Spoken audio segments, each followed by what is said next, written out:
Welcome to Ventures from the Valley, a podcast by R136 Ventures. This is the show where we highlight the biggest topics in business and investment with some of the biggest experts in the space to help you learn how to grow your portfolio in venture capital. I'm Victor Orlovski. Ladies and gentlemen, hello. My name is Victor Orlovski, and I'm honored to present today and speak with my friend, Michael Pechatnikov, who is an amazing entrepreneur. He founded 2 companies so far, and he founded the company in the age of 17. He is a true genius. He is a dropper from college and university, and he is now developing an exciting startup, which is still in a stealth mode. So probably today we will hear the first story about what this startup is all about and how it's going to change the world of energy supply and energy generation. So please welcome Michael Pechatnikov in the Ventures from the Valley podcast series. And I'm Victor Orlovski, managing partner of R136 Ventures. Hello, Victor. Thank you for your warm words and thanks for having me. So we made Aliyah when I was 9 years old from St. Petersburg, Russia. And my father was an engineer and mother was a microbiology scientist. So when we moved to Israel, so here people told to my father that, well, you have to learn programming because there is not such engineer that don't know, to write code. So he started to learn programming and I started to learn together with him. So that's how it started. And actually it was, it started from basic and then C++. And this was very interesting to me because, it was really cool that you can do something and then see the results very fast. Yes, like you code something and you see some results. Of course, in the beginning, it was just, some games and, funny things. But then at age of 12, it was a summer break between 6th and 7th grade in Israel. My father worked then in IAI, it's Israeli Aircraft Industries, and they worked on the first Israeli telecommunications satellite called Amos 1. So I think now we have Amos 14. So he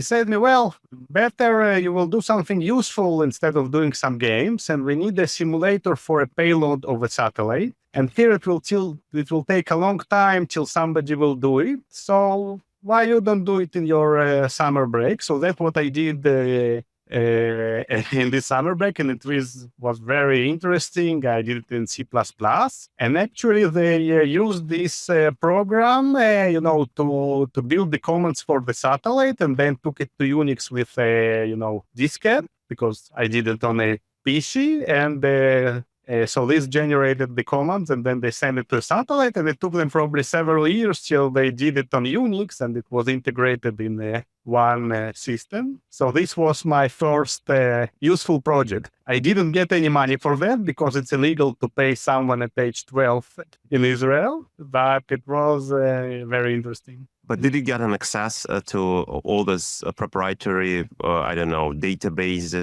codes, whatever it is, in this aircraft, whatever air industry your father was working for? So was it were you able to get everything you need to do your job at the age of 12? Well, I worked at home, yes, and I just, bring some results there, and we made here some testing. But actually, I didn't need any confidential or whatever things. We just described how the payload works. You have telecommunication signals, inputs, outputs, switches, how the switches go, how it should be, rotated to send the signal. So so at this stage, I did all the user interface and all the round of this system, and it's so it was very very fun. I think I do now have recommendation from a manager of the satellite project, because then I started to learn mathematics at 8th grade. And I remember that I have recommendation a letter from the manager of the satellite project. So it was very funny for the people there in the university. Nice. And I understood that before that you programmed something for gaming, right? So you already were quite literate in programming, or you just were playing games before. So what was your kind of touch with programming? So did you start with this? I mean, you just learned this programming for the sake of this project for airspace, or you just programmed something before? So I understood that you did something in gaming, huh? Yeah, well, I did, several things, several funny things. So it was different, it was like different products to open some files. For example, I had a game that was very, very fast. It was very hard to play in this game. And so what I did a program, part in C++ and assembly that slowed down the computer. And then you play at level 10, but actually the computer works like you are on level 1. Yes. So, for example, such things. And another thing was, to work with the, it's time when to work with mouse, you had to program some functions in assembly to work, to check the interrupt of mouse, of the, the processor. Yes, it was, it's crazy times, but, very, very, very interesting. Yes. So I did all the, fractal simulations, things like that. And it was really, really fun to do it. Okay, that's awesome. Okay, and age 17, you started a company called Telmap, right? So yeah, so even before that, I started actually during the high school. I started to work part-time with in a small company where were actually 3 professors and me. One of them worked before that in Israeli aircraft industries with me, with my father. So that's how he met me. And he said, we need here to do all this, final application. And the problem was optimization of food delivery to chicken farms. Yes, the customer was Purdue Chicken. And the problem was how optimally to make the delivery. You have 2,000, points, farms, and you have trucks, and you have to make optimal routes for them, and which it was the first Uber type of application in the world, I believe. Yeah, well, it was Uber in 1996. We didn't have any digital maps yet. Yes. So what we got a paper map, and then I did a program that helps to digitize it. Yes. So we scanned it, and then it's easy way to digitize all the roads, and we enter different road types. And so that's how we created first digital maps. Then it was of Florida and Alabama. And then I invented a very efficient, routing algorithm. Yes, it was for the US market. Yes, optimization of delivery, and actually it saved them a lot of money. So actually during the high school from age 14, I worked with this company and have several, trips to the US. So at school, I, said, I didn't go much to the school. Probably a few days. Were you a co-founder of this company, or you were just an employee, the first employee, right? Probably the only software developer. This was the only company where I was employee, but actually, it was my probably highest salary till now, because, I don't know how it's, it was in 1990. How much did you make? What was your salary back then? Well, so it was 35,000 shekels per month back in 1996. It was $10,000, yeah? Or even more? Well, it was much. Yeah, it was more. It was more than $10,000. And there in Israel, it you was, were 1% of the top employees, I think, with this salary. Probably, yes, probably. Wow. Why they decided to pay you that much? I mean, did they really have you been excited about how you develop code or what? I mean, that's amazing salary, really. I mean, even now in Israel, probably it's like a decent salary for a very qualified software developer, right? Yeah. Well. So no, I think that they. I think that they liked. So first of all, I did things very fast for them. Yes, because they worked on Macs and PC was something new for them, and it all was complicated. Yes, and for me it was very easy. So I did. I did the tasks really, really fast. And and in the beginning, it was like, I think, project based. Yes. And so they really, they really seen that they get all the tasks done very fast. So yes, I think that, and actually I worked in this company for 3 years, part-time till probably 1998. They paid you for part-time that much, right? Yes, this. That's amazing, really. Yes, but I worked I worked a lot. It's it's 40 hours a week. 15 or 16 years old. It's when you can work 22 hours I a agree. day. And probably you missed a lot of your school lessons, right? Yes, but I didn't miss friends. I think that I found time for to meet friends in the school. So I just came probably for several hours a day. But what was your favorite time with friends? What did you do? Well, we just, all my friends, they were kind of mathematicians and, physicians. So you coded, even with friends, you kept coding, right? Or solving equations. It was really, really fun. It's, it's starting from that I had to go with my father to the tax authorities because you can't open, a business at such young age without permission from the parents. And then when I came to the US, so in the hotels, they didn't want to put me in a separate room. Yeah. So the CEO of this company wrote a letter that he's responsible for me. And it was really, So you're a very different person from most of kids. You didn't have a childhood. You started working in the age of 12. You worked hard. You started getting over $10,000 monthly pay when you were 14, 15. So you didn't have a childhood.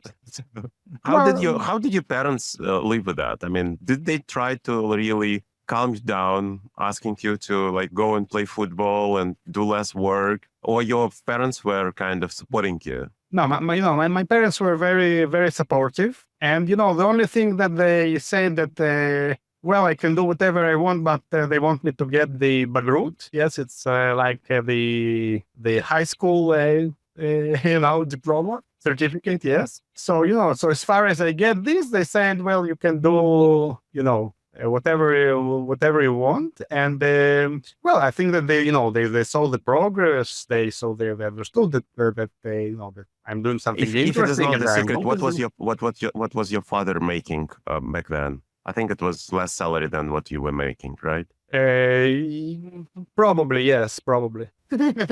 So now my advice to those who listen to this podcast, please let your kids listen to this podcast as well. Your kids who are teenagers should listen to that, because I think that that's an exciting story about what people can do at the age of 12 if they are very motivated and committed. Yeah, that's interesting. Yeah, and you talked about the childhood, but I really don't think that I missed anything because I had friends. We had some events, some parties. The work is actually my hobby. So if people ask, now, you're working so hard and, you already made, 2 exits, etc. But I'm like, this is my hobby. Some people, go fish, go, whatever. And this is my hobby. I really like it. So you're not going fishing or hunting, right? So you're just coding. Maybe.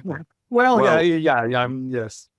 Well, let's go to Telmap. Telmap. So age 17, you decided to do what and how? How did you decide to do a company in the age of 70? Okay, so basically the idea was that to make interactive maps on internet, because again it's 1999 and there is nothing. You don't have any Google Maps or whatever. You don't have anything. And the only thing that you had is like a HTML map that if you move them, it takes you like 1 minute till you see the continuation of the map. And it was, really, impossible to work with it. So then actually was the idea, well, we had those vector digital maps in the company that I worked before. So I said, well, let's do it in web-based. Yes, so it will work much, much faster because to transfer just vector information, it's much faster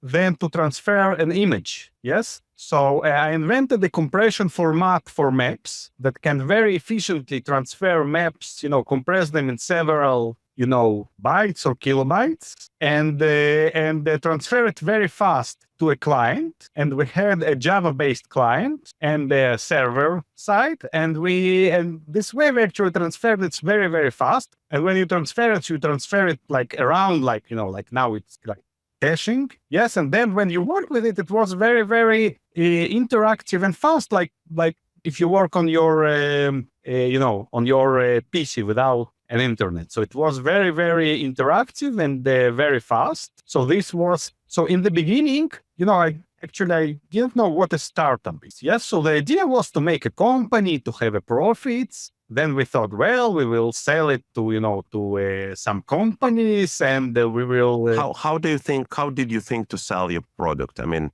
did you think to sell it to consumers or to companies? I mean, what was your idea? Well, so the idea was to sell it to consumers because the consumers will pay some, some money, like monthly subscription or something, to use it to make, rebooting, etc. And for some companies that have, for example, fleet management, as also to pay for it,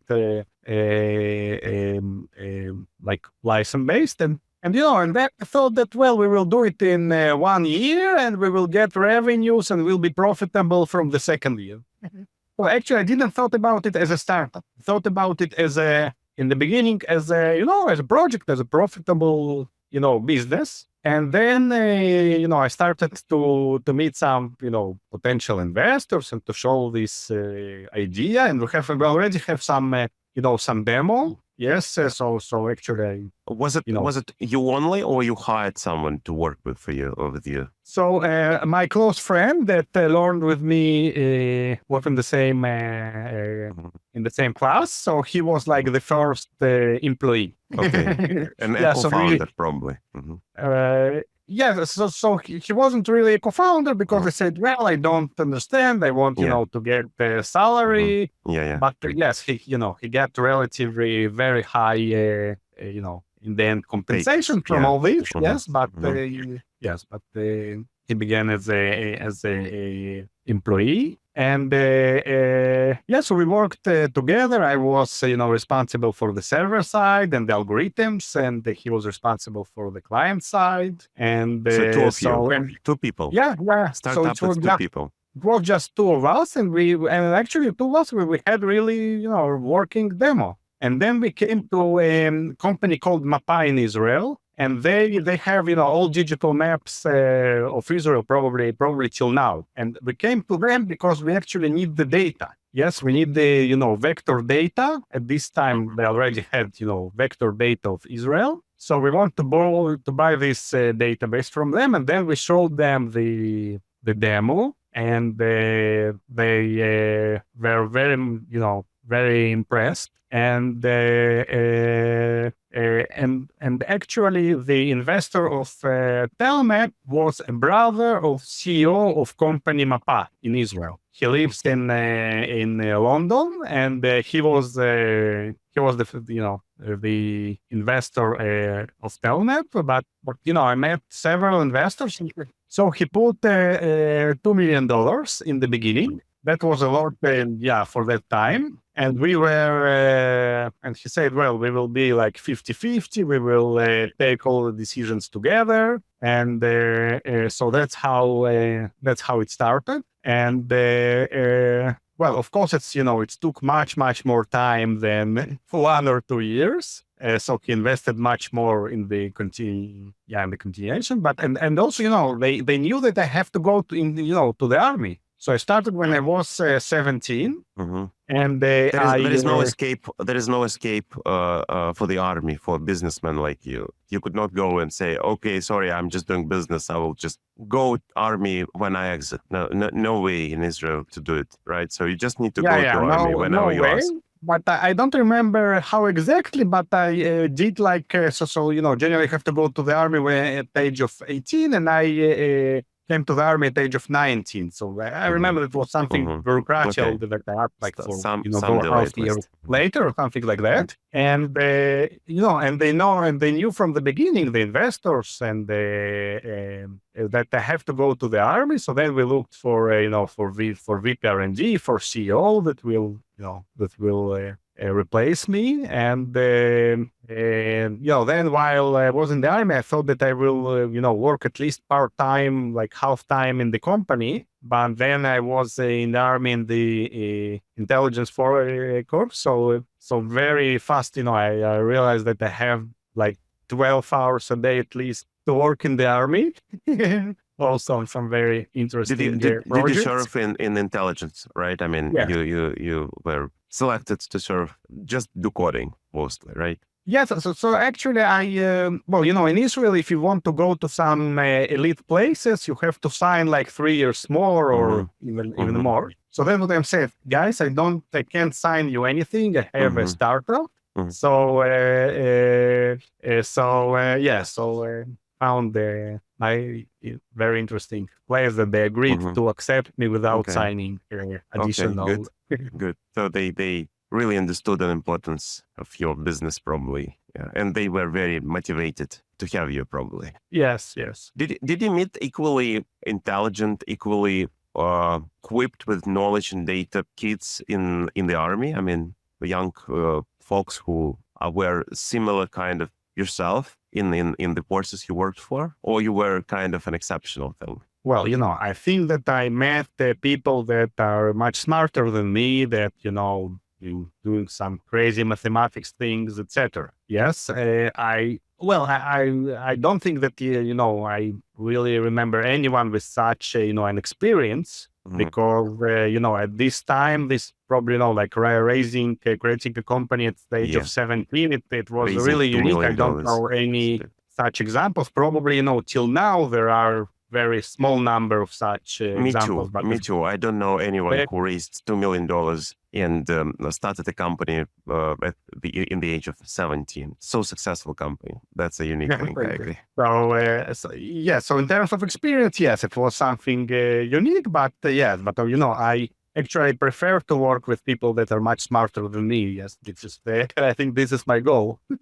Okay, so you returned back from the army, right? So how did you manage your startup while you were 3 years, right, in the army? Yeah, so as I said, before I started the army, so we hired a CEO and VP R&D that actually, worked full time, and and I was more like a consultant in the end, because I really was full time in the army, so I had probably just several hours. And then when I finished the army, so it was a dilemma whether to go back, to return to Telnet or start something new. And then actually I decided to start a new company. And the idea in the beginning was that the same investor will invest in VisionMap, a new company also. But after some reasons, we had other investors actually in the second company. So so I of course continued to help tell me with whatever I can. But when I finished army, they were already around 70 people. Yes, so 70 they have like people. Okay. How much they raised? How much they raised total? So they raised many tens of millions of dollars. Okay. Yes, so it was, I think that in the peak, Telmap was 250 people. Okay, that was a big company, really. Yeah. And they Yeah. continued doing this mapping, right? This caching and just Yes, ease of access of maps. Well, I didn't say, but actually after first year, I think we understood that the really interesting business is to do it on, on what's now is smartphones. Smartphones, yeah. Yes, that's what we started, after a year, so in 2000. But then, what we had is actually Palm Pilot, half kilo GPS, half kilo modem. So this was actually our first prototypes on these big devices. And again, the idea was that everybody told them that in 2001 there should be a 911 law that every devices must have a GPS. Yes. So we thought that in 2001, like all phones will have GPS. And, but actually it took probably 10 years more till really, good hardware with really working GPS appeared. So so this journey was much longer than we thought in the beginning. Yes, we thought that, well, in a few years, we'll have all those smartphones and it took much longer. Okay. So while Team Map, started to develop itself without your day-to-day involvement. So you said you started a new company, right? So Vision Map. Yes. So in Vision Map, we developed aerial photography cameras. So it's including optics, electronics, mechanics, scanning algorithm, scanning algorithms to make 3D mapping, etc. That was your idea as well, right? Or somebody came up with the request or something? How did you come up to do something like this? This was my idea, and it's the idea just more from what I've seen in the in the army, how people work with all this aerial photography, etc. And then, then I understood that it's, possible to do it much better with, with much higher resolution, higher coverage, higher accuracies. And that's how, how Vision Map started. And also in the beginning, we want, the original idea was to make also some mapping for the roads, like what later became Google Street. Yes. So actually, our first projects were ground-based. Yes, we put cameras on the vehicles, and we took all the photography and made the photogrammetry, and and you have all the signs and everything, and how to detect those things, etc. But then we thought that in terms of money, it's something that much harder to do money from, from ground-based, photography. Yes, I'm not sure that, Google ever did money specifically from this. Of course, they used it as a platform for fortune and everything. But we understood that it's, at least for a small company, it's very hard to make money from this. And then we moved to an aerial photography very, probably in the first year. And this was based on things that I seen in the army and the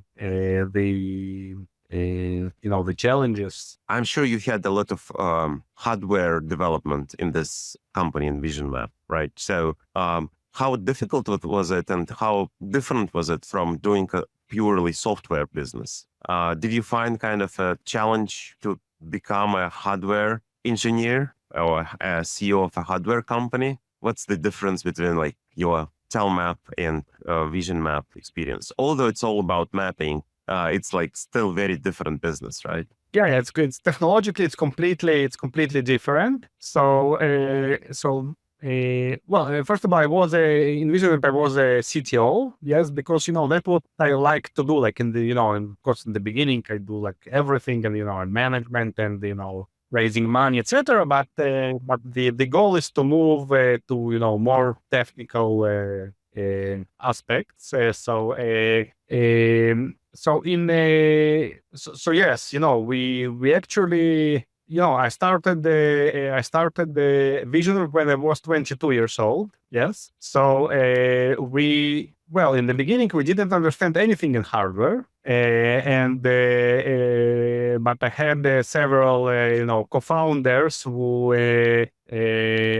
had some experience with hardware. So, but really, when we started to build it, we had really very little experience, and we had to learn, everything on our self mistakes in the beginning, on our mistakes. And yes, doing a hardware is very different from a software, because it takes the development cycles are much longer. Yes, it's not that you can code something and you see the result in a few hours or a few days. You sometimes have to wait for the components for, half a year to come and to integrate them and to build and to make tests and, and then to fly with it and see if it's really, working. And so it's a process then much slower than software. And so I feel that actually now, like, hardware iteration are faster than before. But when we started, it was 20 years ago. Was all the iterations were much slower. Indeed. Yeah. So, and no open source, right? Everything was to be discovered, basically. Yes, everything you have to, to discover yourself. Well, of course, there are many, articles. There are many, some companies that do some components, and you learn, what they're doing, and you're using whatever is possible. Yes, the main idea, of course, is to develop as little as possible and to use as much as possible, off-the-shelf components, but still, in such complicated project, you have to do a lot yourself. So we really found out how to make electronics and complete optics design and scanning and But you equally enjoy doing hardware and software. From what I see, you like both, right? Yes, and I think that hardware is much more challenging and interesting, because now I think that making software is is generally much easier than before. And probably in a couple of years AI will do it better than an average programmer. Probably, yeah, totally. Yeah.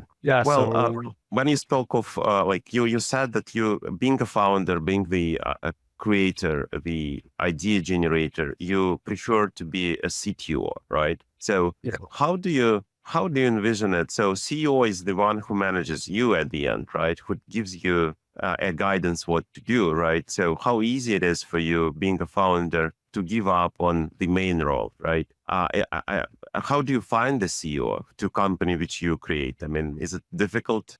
There's always your friends.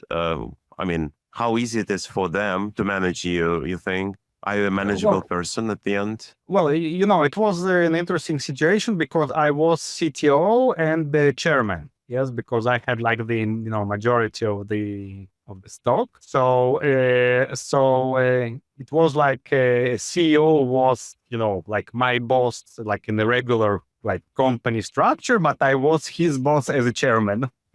But I think that the very important thing is to find really good people that you can work with, and we all decisions in the board of the company, we got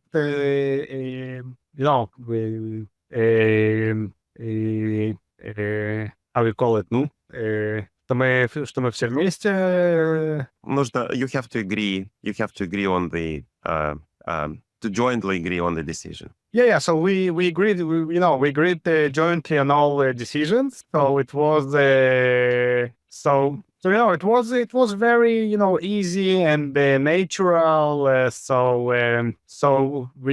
think that we didn't feel that someone is managing someone. We just work together. And so it's extremely important, a team, a founding team. And, I only in last, couple of years understood how lucky I was in Telmap and in Vision Map, because, we really worked together and it really was fun. And, I've done, like in last couple of years, I've seen as an angel investor, a lot of companies where, founders stop talking each to other for months. And then in some extreme cases, even had to, one of them was, they had to fire one of them. So so I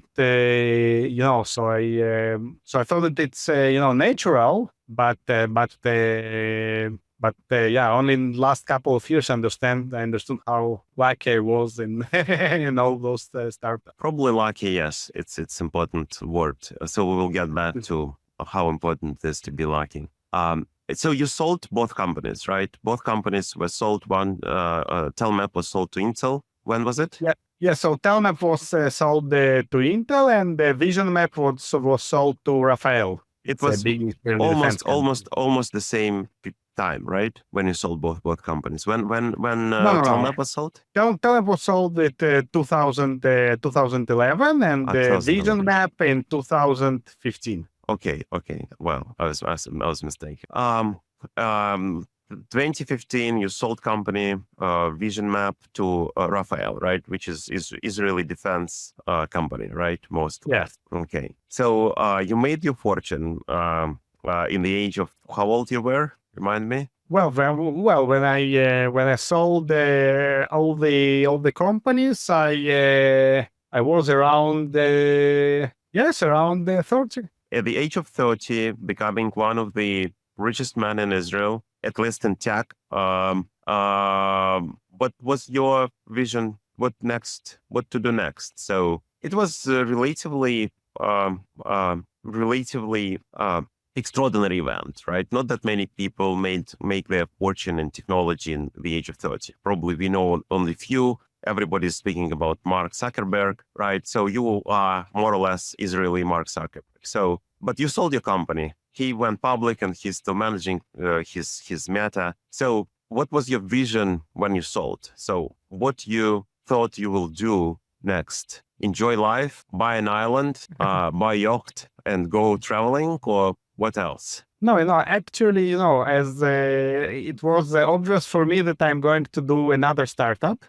So as I told you, like working is my hobby. So I enjoy it. So that was, very obvious for me that that's what I'm going to do. And then,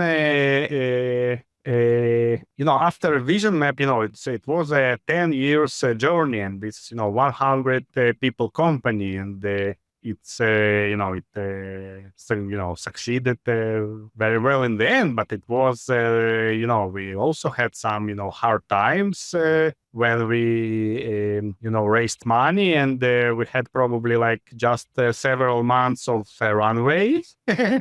So it was a very great, interesting, but also it wasn't easy. Yes, like on the day to day. Yes, it was very fun and interesting, but it wasn't easy. So then after 2 exits, I actually thought how to manage my money, and that I have to spend some time managing my money. And I met several hedge funds managers that came and they approached you. Probably you became a very important person for bankers, right? So bankers started attacking you. Some bankers, yes, hedge fund managers, etc. And then I understood that it doesn't make any sense just to select from those 10 or 20 whatever funds that came and meet you, and to select one of them. Yes. But actually, that we should try to find an objective way to select a hedge fund. And then why was it hedge funds? Why didn't you decide, I don't know, doing business with banks? I mean, you can put like under the management discretionary or advisory portfolio, and then banks will manage your wealth. Didn't you consider this kind of path? Why hedge funds? Well, I think that it's looked like boring for me. to make like several percent. And hedge funds was much more interesting because there are some algo-based hedge funds, so they have some algorithms that working on several markets and doing several arbitrages, and they found that it's much more interesting to invest in something like this. Also, I think that I really wanted to invest in something that market neutral to the exchanges, yes, to the market. So something that is not related to market performance. Yes, I looked for something market neutral, and you don't really have market neutral like strategies in banks. In banks, they put it in some bonds, some stocks, and you do whatever the market does approximately. So you were not impressed by any proposals received from whatever bankers were talking to you, right? So you said it's like all bullshit. It's not going to work for me. It's like not what I want to make on this passive income. Yeah, I think that I wanted to do something more, more kind of interesting. But in the end, I think that so we built actually a fund of fund. That the idea was that we used databases of all hedge funds in the world. We had like 10,000 hedge funds and the history of 60,000 hedge funds from 1990. And the idea was how automatically to select hedge fund managers that have skill and not only luck, and then do alpha, which is uncorrelated, and not only beta, of the market. This was the idea of Sharp Alpha. And we managed more than $50 million in this fund of funds. But the idea was, it's interesting to manage fund of funds when you manage $1 billion or something like that. Yes. As a business, it's not interesting. So basically, you put your own money, you and other. I put my own money and also some some investors. Mm-hmm. And I was a small investor in Sharp Alpha as well, if I remember. Yes. So actually the outcome of this was that everybody made some money in the fund, yes, and it was profitable. But the problem was that in the end we didn't find many funds that really have skill. And we do it on a quantitative basis. Yes, so the idea was that if someone selects, for example, 5 stocks and invest in them, and after 5 or 10 years it was a great investment, so we can't really know if it's skill or luck. Yes, probably it's skill, but probably it's just luck. So we didn't invest in such managers. Yes, not because they're bad, because we didn't have a quantitative way to identify if they are good or not. So we looked for strategies that are doing many uncorrelated operations, like hundreds of operations per month, and that they have a stable alpha. And then we had some mathematical models that say that with higher confidence they have really skill, and this is really alpha, and hopefully it will continue for several years after that. Yes, that was the basic idea. Did you use only public data for that? Yes. So it was public data, right? So you source data from the public sources. Yes, it was just public data. Mm-hmm. But the issue was that those funds that we found that really had alpha and stable alpha, they were very capacity constraints. So they have just, filled the capacity very fast, and we weren't able to invest more. So it wasn't really scalable. Yes, it wasn't really scalable.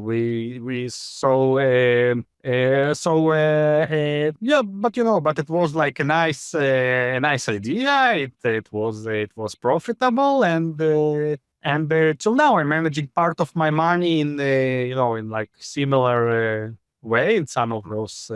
In some of those funds, but retrospectively looking, all those guys that invested just in stocks and just in bonds probably did better than me. So I say that I thought that it is boring and stupid, but in the end, I think they were not better. They were not better than you.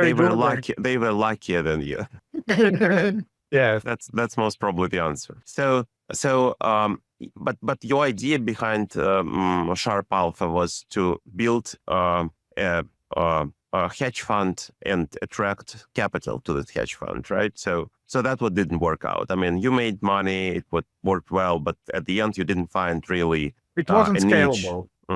Yeah, Yes, it was it not wasn't scalable. So we were unable to find enough managers that in quantity form had, skill and alpha. And yes, and managing it as a business of $50 million, it's not an doesn't make interesting sense. course. Yeah, It doesn't make sense. And but it was also an interesting experience. And so we officially closed the fund in 2019. We returned the money to all investors. And and then I looked for something serious and very with real impact. To what to do next. And after 2 exits, it was a very complicated journey. Because in first startups, in Telmap and in VisionMap, I didn't have any actually ideation stage. I mean, I had the idea, and it was very, very natural. You don't think about market, how market is big, and you didn't assess total addressable market, serviceable, obtainable market. You didn't do all this, right? You knew the market is there once you have a solution, right? Yes, it was a very, where when you are young and, you don't know all this complication, like regulatory complication, raising of money, the market and everything. So you think, yes, I will build it. It will work in 1-2 years. And of course, everybody will buy this product. So, so you don't care about it. And even if you understand that the market is just several hundreds of, $1 million, you say, well, this is good enough. So like in first 2 startups, I really didn't have this ideation phase. Yes, it was very natural. And, after those, 2 exits and all the experience, so, you look at some topic and you say, well, this is interesting, but the market is very small. Let's look for something else. And then you start doing something and you understand that the regulation is impossible and say, well, let's do something new. And it was very hard because on some of the projects we worked like for half a year, and we, and after that we decided to stop it because did you do it with the same team you did Vision Lab and Telmap? VisionMap and Telmap? Well, Telmap and VisionMap, it was different teams actually. Yes, but yes, one of my co-founders from VisionMap. So many of these things we looked together with him, and actually we are now together in a company that we are now incorporating. Yeah, but several years, and really we had like probably 6 or 7 different ideas, and I think that for all of them we were able to raise capital, with our track record and everything, but we decided ourselves that, come on, well, don't tell it about yourself without track record and everything. I mean, you are a 2 times successful founder, serial entrepreneur. It's not about you saying, okay, I mean, we don't have an experience or any track record. You do. So you're not a founder that goes straight away again from the school or whatever, university, college or army, right? So you are the founder. So I'm sure there are handful number of investors staying with checks. Whatever you start doing, they would love to finance it.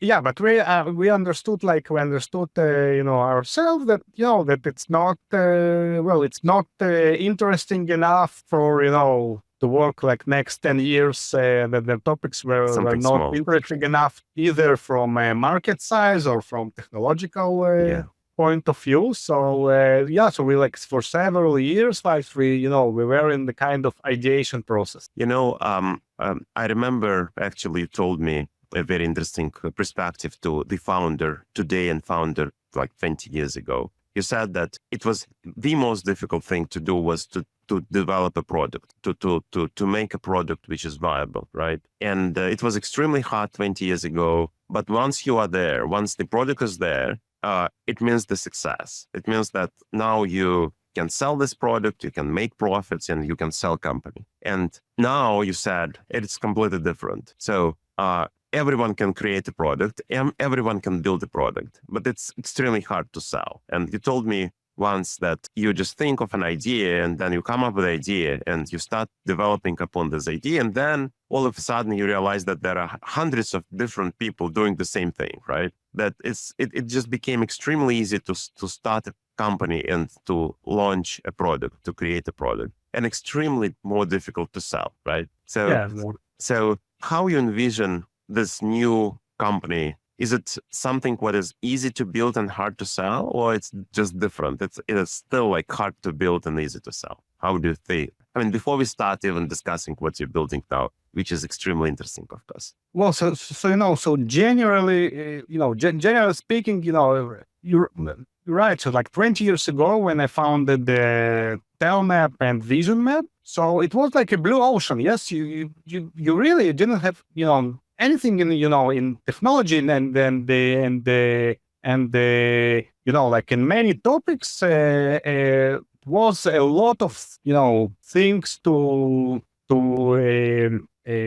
develop and to invent and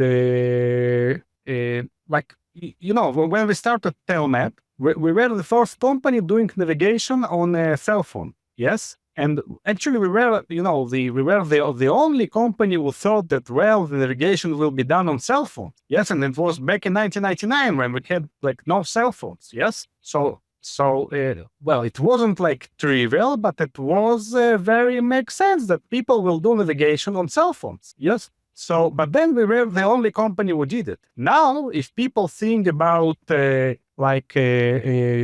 autopilot or things like that. So you have like thousands of companies working on autopilot like 10 years before the technology is ready, but you have thousands of companies working on this. Yes. So why is it? Is it because capital became more accessible? Is it because technology became more commoditized? What's the reason for that? Or people started to be like mad about, crazy about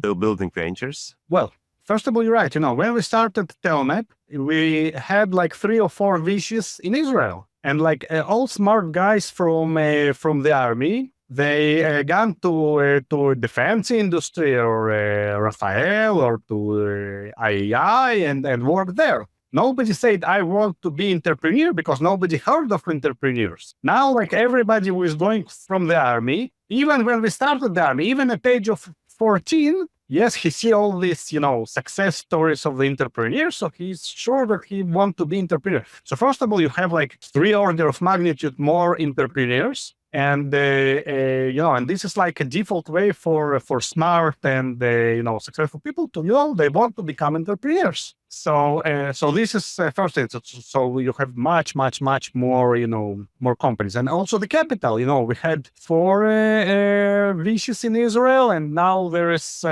hundreds or probably more, VCs in Israel, and there are a lot of global VCs.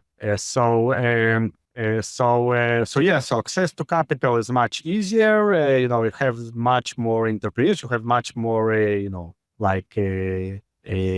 experience and people. Yes. So to start company now, it's like much easier than 20 years ago. But the problem that, like everybody, like every topic you will find, 10 or hundreds of companies working on it, and then you should may find, a very niche product or a very, something with a very small market or something that, in the end, probably you have to be, the best from other 100, and probably you will succeed and probably not, but you will have 100 companies doing approximately the same. And so it's really different in in software or in like mainstream topics like cyber software, etc. I would add to that probably that that technology became much more commoditized, especially like in Gen AI, for example. You can now do plug into ChatGPT, and you can start your AI company without even programming anything, right? I mean, it's much easier. So there is a lot of hardware, open source hardware. Definitely thousands of different solutions in open source software, right? So you can plug things in, you can just construct out of something what has been already created, right? But it also implies different skills for entrepreneurs, right? So now you need to sell. You need to sell, and you need to be more a marketing genius, a sales genius, a sales person rather than just a tech person, right? Even you are in technology. So you need to understand and know how to sell more than how to build, right? Probably that's also the skills to be acquired for young entrepreneurs these days. Yes, I think that this is right for most of the topics. Of course, still you have deep tech companies where building the product is still more important, than selling and marketing it. But so I think that in deep tech companies, still the product is the most important than selling it. But yes, in like mainstream companies, yes, businesses and marketing and product market fit is the most important part. And also in deep tech companies, investors, even in deep tech companies that probably it will take several years till they will do the product. They want to get, for example, ROIs like in the first years. Yes, so I think that it didn't happen like 20 years ago. Yes, I think that now investors, even in deep tech companies, want to make sure that there is a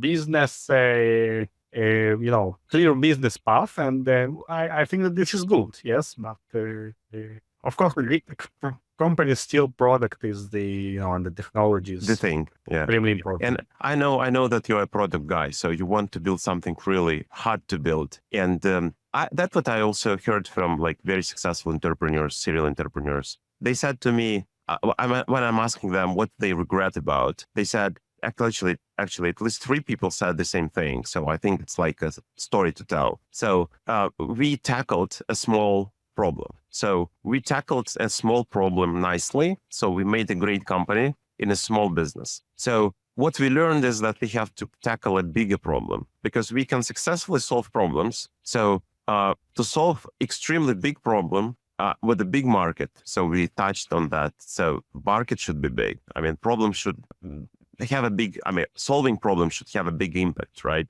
To the community, to the world. And then it creates a value, right? A high value. So that's what people told me, that we really tackled a small problem. So now we are going to tackle a big problem, which will have a big impact. So now let's speak about what you decided to do. So I know that you're in a very stealth mode, and you told me that you can't really tell much before you go out of the stealth mode, but you can at least open a little bit of secrets. What you guys started doing? Yeah, so as I said, it took us like a lot of time. The ideation, and we checked different ideas, and approximately I think 1.5 years ago, I started to participate in a very interesting program in Israel called Epsilon, and Epsilon is a program that is done for entrepreneurs who want to build something in the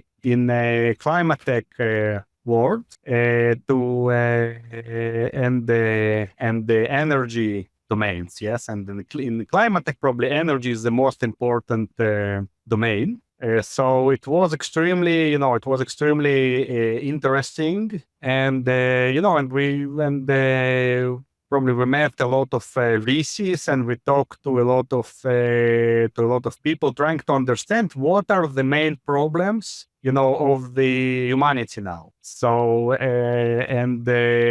well, then I realized very fast that the most important sector is the energy sector, because still it's the number one polluting sector in the world. And if you want to solve some climate problems, we should we should tackle the energy domain. And I started to look at energy storage for probably half a year, and because we have wind and solar, renewable energies, and it's very nice. But there are some periods when we don't have neither wind and solar, and you need a storage for this, and you need a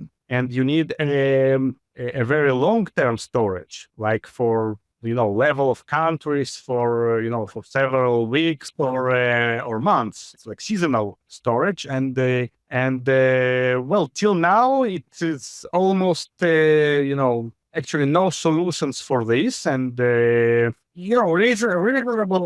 reasonable solution that will not increase electricity price by factor of 10. So there is actually there's no solutions, and we learned it, and we thought to build something in this domain. And after that, I understood that actually there is a renewable energy that can be baseload energy, which is 24/7, and this is geothermal energy. Yes, and basically the heat that we have beneath our feet, it's depends. Yes, depends where. First of all, the heat is enough for all energy needs of humanity for billions of years. And you're right. The only problem is to access this energy. And for example, in Iceland, 30% of the electricity is geothermal, and 90% of the heating is geothermal. Because, they have just to drill hundreds of meters, probably 1 kilometer, to reach those temperatures. Yes. And actually, Iceland has the cheapest electricity in the world. But this is possible only in areas like Iceland, Hawaii, where really those hot regions, like volcanic areas, whereas those hot regions are just several hundreds of meters or kilometer, beneath the ground. And but the heat is actually everywhere in all locations, but as you said, much more deeper. And if we will find a easy and a cheap way to drill, let's say for 10 kilometers, so we can reach a very high temperature of 450 degrees, and then we can make actually a geothermal energy available anywhere in the world and in a very, very efficient way. So basically the only thing, or the main thing that you have to do, is to drill to those 10 kilometers in a cheap and effective way. But the problem that with conventional methods, it's extremely, extremely hard. Like the deepest borehole done in the history, it's 12 kilometers. It was done in Russia, and it took 20 years to do it. So it's and the problem is that conventional methods it's definitely very difficult. 20 years for 12 kilometers. So it's almost half a kilometer a year. Yes. And, it was in the 80s. And then in Germany, for example, also like a decade ago, they reached 9 kilometers borehole, but it cost also with, money of today about $500 million. Yes. Well, drilling is actually become exponentially more and more expensive with the deep, because the rocks are much more harder, like granite, and it's much harder to drill in granite than in sedimentary rocks. And also the temperature are much hotter, so it's very, you can't put any electronics there, and it's very, very complicated. And, conventional drilling is done with drilling bit, mechanical drilling bit. But actually, the deeper you go, so the harder to drill the rocks because they are stronger. And you have to replace this drilling bit like, every 100 of meters. And to, when you reach the deep, these depths, it takes you a lot of time to take it out, replace it, put it back. So that's why actually conventional drilling, the cost grows exponentially with the depth. And in some depth, it's become impractical. How deep should be the thing in order to excavate enough heat to make a relatively cheap and reliable source of energy? So if you want to cover like half of the population in the world, we have to reach 10 kilometers. So basically what we are building, we invented the method, a disruptive method, to drill with energy and not with mechanical bits. Yes. So it's like a Star Wars, right? Like the Star Wars, you just something like that. Yes, we're doing it with microwave a microwave source. Very it's called gyrotron. Yes, gyrotron actually reached like 1 megawatt continuous RF power. And with gyrotrons, we developed a method that can actually melt the rock instead of mechanically drill it. And this way, we theoretically will be able to reach 10 kilometers in 5 weeks. Wow. Can you imagine? It's not 100x. From 20 years, which is almost 7,000 days, right? 7,000 days. You get to only 50 days, yeah. 40 days. So that's exceptional. And no drilling, right? It's just melting, 10 kilometers deep. Yes, it's just, so no equipment inside. All the equipment is on the ground, right? Just on the surface. The energy source is on the ground. Yes, and we have just a steel pipe called waveguide that propagates this energy to the depth, but you don't need any electronics on the bottom. Yeah, you don't need anything. Yes, you just you just melt the rock. And well, of course, it's very complicated then to take out this melted rock out of the borehole and make sure that the stability of the borehole, that it will not collapse. So I don't want to say that this is easy. Yes, this is a lot of things that we should, to solve. But we submitted a patent and invented the method that theoretically looks very, very well, very good. And we are starting to work now, to make those experiments and to prove everything in a lab. So what's the best outcome you would envision? So if it all succeeds, can you really literally deliver electricity to half of the world's population, 4 billion people with this technology? Is it possible? Yes, it's completely possible. This is, it's renewable energy 24/7. Yes, so you don't need any storage. It's in the end, it should be very, very, very cheap, much cheaper than current electricity. How cheap should it be? I mean, compared to current minimum cost of electricity, how costly will be this technology at the scale? Yeah, our goal is to reach $20 per megawatt, which is 2 cents per kilowatt. This is extremely, extremely cheap. How much is it now for our listeners? Well, now it's on average around $70 per megawatt. So like 3-4 times more expensive. And it's the cheapest, right? The cheapest is 70. Yes, and again, the main problem is that we actually it's not renewable, right? What you speak about 70 is not a renewable energy, right? Yes, it's not a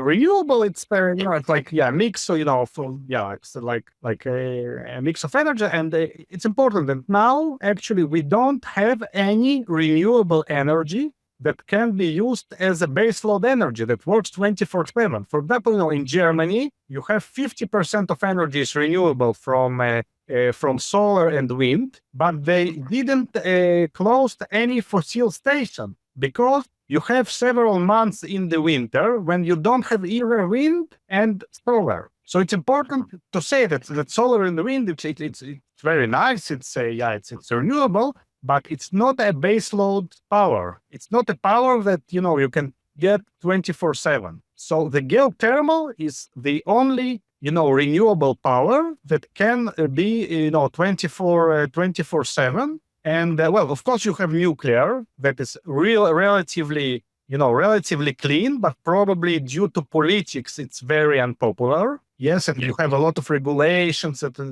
because of regulation, it's very expensive. Yes. So, and of course, people talk like for several decades about nuclear fusion, but this most probably will take a lot of time till it will work, and after it will work, it should take, according to experts, around 20 years. It will be cheap enough. So practically, we don't have now any renewable energy that can be a baseload energy, and the geothermal can be the cheapest energy, the baseload energy. It solves, of course, all countries will become independent. They will not need oil and gas. They can just use the resource that every country have beneath it, ground. A lot of powers will lose their leverage and power with your technology. So you will make this world equal, but I think that will be a lot of resistance. By the way, you said it's like ecological, it's safe, right? So you're not gonna retrieve any devils, buried souls out of the ground from this 10 kilometers part. So it's not gonna destroy the continental rifts or something. So there will be no kind of unknown things happening, right? You believe? There is how big this thing is? It's like this is just 20 centimeters. 20 centimeters diameter and 10 kilometers deep. Yeah, and now actually in the world every year there are drilled around 60,000 wells for oil and gas. So yes, they don't reach 10 kilometers, but they reach 4 or 5 kilometers, like the same order of magnitude. Yes. And still, 10 kilometers, it's a very, very, very, small portion of the, of the radius of the Earth. Yeah, so it still will not affect. So it's not gonna fall the Earth apart, right? Split it apart. Yeah, no, yes, there is no such risk. Okay, so if you are lucky and if you are successful, when do you think you will have your first working prototype, commercially viable prototype? Yeah, so we plan to start making revenue in 2027, when we will be able to drill for 1 kilometer. But this is, even existing conventional geothermal companies, we are in contact with some of them, say, well, if your technology works and we can even drill 1 or 2 kilometers like we do now in a much cheaper way, so we will want to use your technology. So we will start from this, and and we plan around 2030 to have first end-to-end stations at 10 kilometers and provide around 300 megawatts. So this is the plan. Of course, this we have to solve many technical issues to make it work. But what is we're working on this almost a year, and we didn't find, from all the discussions with all the experts, and we were in Iceland in conferences and talked to all the experts in this area, we didn't any physical reason that it will not work. Yes, so it's complicated. It's we have a long way to make it work, but it seems that there is no physical reasons that it won't work. Awesome. Okay, and maybe last technical question. So you can drill in urban areas as well, right? So it's not noisy. It's not like there is any pollution. So you can drill like, I don't know, in Paris, technically speaking, right? It should not like be kind of protected environment, right? Where you drill, basically, it's like a small kind of installation, right? Where you just it's just a matter of regulations. And actually, in Europe now for heating, people drill wells in the middle of cities. Yes, it's not 10 kilometers. Yes, it's much smaller wells, but it's allowed to do it even in the center of cities. I'm sure that we will have to prove it several times, like not in the middle of the city, that it's safe and we reach 10 kilometers and all works. And then gradually the regulation will allow us to do it also much, much closer to the cities. Yes, so it's an extremely exciting project, and that really can change and disrupt all the energy sector in the world. I think, Michael, we have to wrap up now. I just want to thank you so much for this exciting discussion and interview and talk. It was not everything I was going to ask, but we are limiting in time. And I wanted to thank you so much. That was Michael Pechatnikov, my friend. Please watch us, this podcast series, The Ventures from the Valley. Ventures from the Valley is brought to you by R136 Ventures. To find out more about R136 Ventures and how we scale mid to late stage startups by unlocking their true potential through investment, visit r136.vc. We will be back soon. In the meantime, make sure to click subscribe so you don't miss any further episodes. On behalf of our team here at R136 Ventures, thanks for listening.